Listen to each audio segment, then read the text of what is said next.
you doing? I'm using our Stella machine to do Kegels. Oh, you're doing your Kegels. That's a good way to start your day. Yes. How are you doing? I'm doing good. I did want to talk to you. So you know how I'm getting into bodybuilding? Yes. So I wanted to talk about peptides that can help with muscle building. My favorite topic. Yes. And then also just recovery because I get sore. Sometimes I injure myself in the gym. Yes.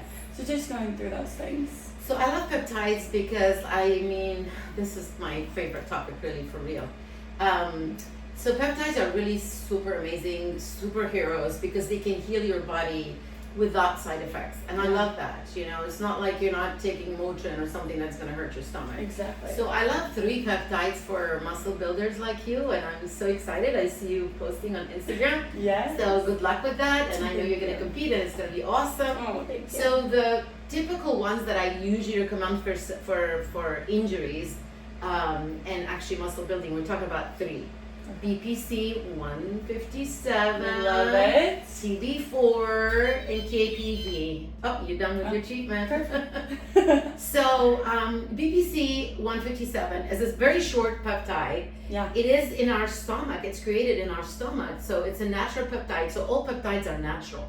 Let's go back on this because these are natural ingredients our body make to heal and repair us. So it's really cool. So it is created in our stomach, so it can actually help also gut healing.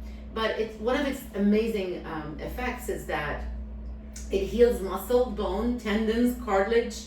So it's really great for inflammation as well. Mm-hmm. And I think it's one of my favorite peptides that we inject. We inject all the time in joints and muscles, tendons. Yeah. So it was discovered a long time ago. So I know some people say, there's not many clinical research and studies about. So let's go over the history.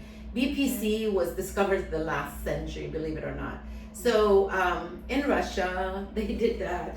It's not China, it's Russia. So in Russia, in mid-century, a very amazing doctor and scientist, his name is Dr. Kavinson, he discovered bioregulators and a lot of the peptides, right? Okay. So BPC 157 was discovered by the Russian. They've used it for their Olympians. That's another thing. When they got injured, and you would see them like doing their and then hurt their ankle or twist their muscle, whatever it is. And then next day they show up again and get a gold medal, which is crazy, right? So, I love it. I know. So if we say there's not many clinical studies and it's all in animals, I guess there was thousands and thousands of people treated with these things. Croatia is another place that it was discovered in Croatia. So there are a lot of clinical studies, but they're in Russian if somebody wants to read, or Croatian maybe. But I think Google Translate is good now, and maybe we can get some of these out in the bottom. If we're going to post this, it's cool. So BPC 157 is a protein amino acid, so we have to actually inject it. So either we inject it subcutaneous with the little teeny needles, this is how you use it, or or you can do actually injections in the joints, which we do that together. So all those guys coming in hurting themselves or injuring a bone or a ligament or a muscle or something, we inject them where they need it to be. That's where we add it with the ozone and stuff like that, or we combine it with other peptides. It's pretty safe, hardly any side effects. Dosage you can start at 200 micrograms, and it's pretty safe. There's no side effects at all basically with that peptide that I've seen over the years. We had no only complaints. thank yous. Yes. And then the benefit of that, it will heal the gut. So we've used it for people with gut inflammations after having major infections in the gut or stuff like that. But also people with Crohn's disease, inflammatory bowel disease can help with that stuff. One little add thing to it is neuroprotective as well, and it has a good effect on the brain. So it has multiple effects, and it's really cool. The first one is BPC 157. The second one would be the TB4, Thymosin Beta. That's the name of it. But the short is TB4. Some people talk about TB 500. So this is another really cool peptide because I combine this peptide a lot with BPC. So when we combine them, we call that the Wolverine. You see that movie? So they hurt themselves. Get a superhero name after that. Superhero, right? So when we combine that with TB4, it potentiates the effect. It is also TB4 is a great immune modulator. It helps with infections. It helps with inflammation. It helps with vascular, regeneration. So it's a booster actually when you combine it with a TB. With a BPC 157. So we use it together. We also use a sub-Q. So the needles we use are very small for our patients. Baby. Most of these peptides are not really going to be absorbed orally. They're going to be digested because they're protein. So they're little amino acids and they're going to be digested. Mm-hmm. They are compounded. So they're not made of animals or, byproducts like Kevin Son. He created those bioregulators and he did like pulverize certain kind of organs, and then he used those organs to inject them in patients. And now we can synthesize them in the lab. So compounding pharmacy can do that for us. It has to be a reputable pharmacy because we don't want people to get, I call them the dirty peptides, right? You don't want to get them from online and they're not doing the proper testing and so forth. And I think everybody on peptides should be managed by us, right? By a doctor or a clinic, because labs first. That's what we do. Full picture of Yes. what's going on. Yes. Yeah. I hate it when people just do crazy stuff and they Yeah. just go get those peptides and then they come to see us and they have a bad liver function or Of kidney course. problems and stuff like Yeah. that. So it's important to watch for that, and there's a lot of impurities. If it's not tested and purified, that's another thing, the way they make them. So it's very important to do that. A lot of them are from China. Yeah. So we want to get the pure sources. Yes. I know you also talk about KPV. Yes, my third peptide for those who love being in the gym and building muscles. So KPV is another peptide. So these are the trio: BPC, TB4, KPV. Yes. So the three peptides work amazing together because it's synergistic. We have this like in medicine, and we stack peptides. So these are the three that I like to stack for you, especially that you're training right now really hard and lifting. So KPV is another small peptide. It is short sequence, and basically it is also amazing for back pain. So it works for pain and inflammation. That's why I love to use it so it's a natural pain, reliever. Yeah, so it's not gonna hurt you in any way. So KPV also is an injection. We use that. We don't usually inject it in the joint. We inject it subcutaneous in the little fat with a teeny syringe. KPV also has an anti-inflammatory effect, so we love that, and also anti-infectious, like anti-infection and anti-inflammation. So I love KPV for that. So the trio, for those who are in the gym, BPC 157, TB4, KPV. Yeah. I love it. Thank you so much, Dr. You're Bar. welcome. Any other peptides you like? If you wanted growth hormones. Oh, HGH. So that's another thing, you're right, because growth hormone, we don't use it as much now, but those that are in the gym, I love to use the peptides that are little pieces of the growth hormone. So they're either growth hormone releasing hormone stimulants or growth hormone analogs. But we still test our patients. We do which lab? Yes. Which lab we test for that? Remember that one? The hormone panel. The hormone panel for sure, including testosterone. We check for IGF-1 and IGF-BP3, which is a binding protein, which is very important to monitor the patients because we don't want them to get high levels of growth hormone, and that's not healthy, right? And of course, these are so easy to inject. You take them at home. So the other ones, we usually get people to do them in the office, but these ones we've sent people home with. Yeah, easy. You want to know some of them? Do you remember some of them? I do. Which one? Tesamorelin. Yes, you love Tesamorelin. HGH, Ipamorelin. Yes. Kisspeptin is one of my favorites too because it also has a little bit effect on growth hormone, but it also helps testosterone and it helps melting the fat. We love it. Yeah. So it helps actually the blood sugar and all that kind of stuff. So yes, it's very insulin important. resistance so important. So the growth hormone peptides, these are the ones that we commonly use. CGC Ipamorelin is a combination. It has a longer action, right? So it lasts. So the problem with these, they're just, you take them, they work fast. So we either tell our patients take them late at night, right? If they're gonna do that before going to bed, because that's when growth hormone is released. Match your body's hormones. Yes, matching your biorhythm and all that kind of stuff. So you give it at night, and actually it helps them to sleep better. So if you do that, the growth hormone comes at night, and you know why it comes at night? It's released from the pituitary. And So the hypothalamus sends a signal to the pituitary sends a signal to release growth hormone. The signal is important late at night because during the day we eat, right?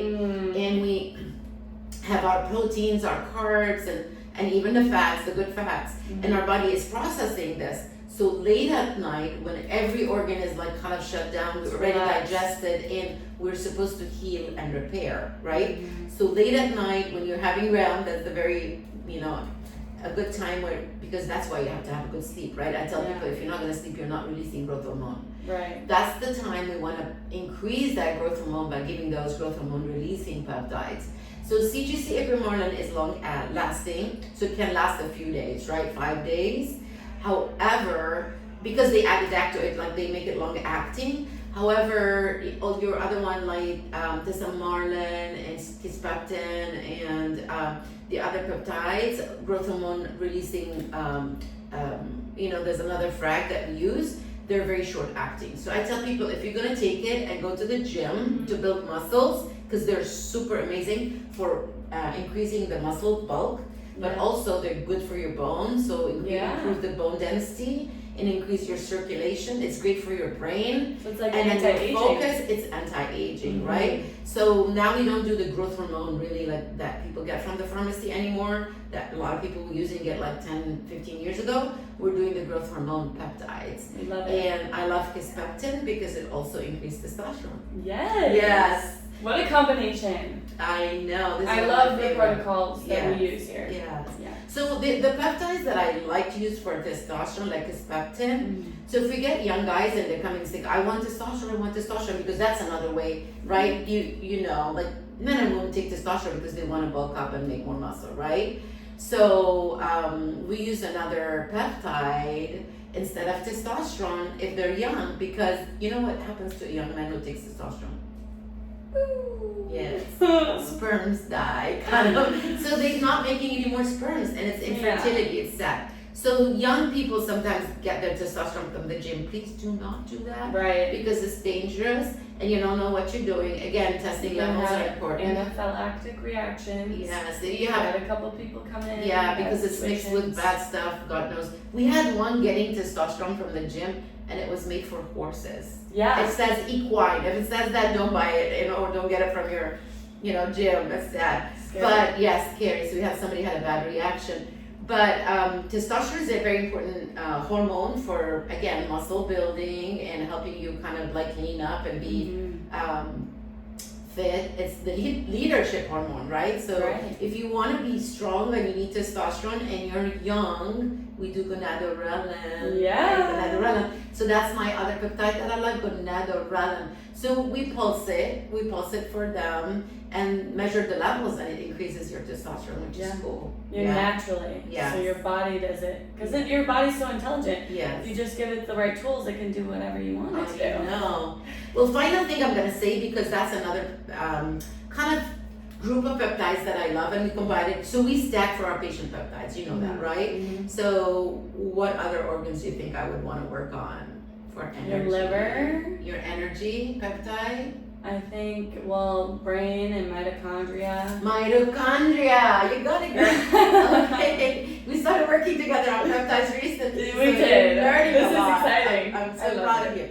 So mitochondrial peptides are so important because that's energy. And what you need for doing your, lifting and all that, you need a lot of energy. And that's why people use creatine and stuff like that, right? So for your mitochondria to make more energy instead of taking like other stuff that can hurt you, the creatine is good for you guys, but you have to be monitored and hydrating, right? And taking the right kind and not mixing it with other stuff.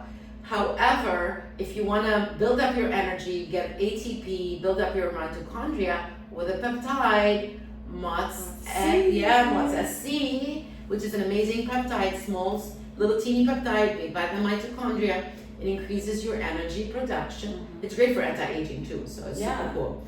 And then the other one is SS31. Yes, SS31. This morning. And it's great for the heart as well, so build up the people use it.